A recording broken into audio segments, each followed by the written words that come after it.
do I feel about air-to-air intercoolers versus air-to-water intercoolers? Air-to-air intercooler is kind of like a turbo. The compressed air, the hot air from the supercharger goes through like a big radiator and comes out the other side cool and goes into the engine. Air-to-water is within like the intake manifold. There's going to be another little heat exchanger, and the hot supercharged air goes through that. That pulls the heat out via water, and it takes it to the heat exchanger in the front of the car, and then it puts the cool water back in.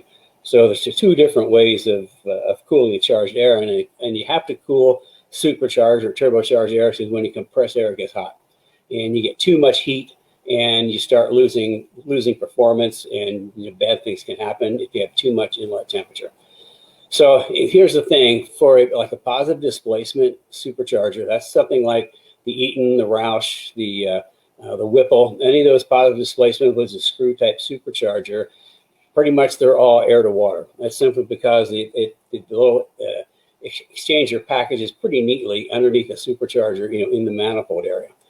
Now the centrifugal superchargers like Vortec, Paxton, or ProCharger, they're kind of like mechanical turbos.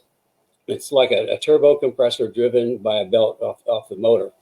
For that, I prefer air to air, and that's where you just the hot compressed air goes through the heat exchanger and comes out cool and into the engine.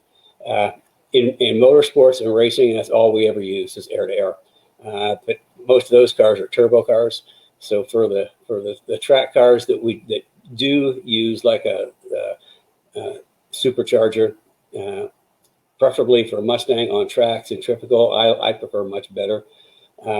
Air to air seems to be the best. It's also less complex. There's fewer things to break. The more complexity you put into anything, the more opportunity there are for things to break or go wrong.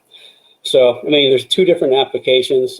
Certainly, if you're supercharging like a SUV or a truck, pickup truck, you want to use the positive displacement, the Eaton style, and for that, that's air to water. So there's different applications for each.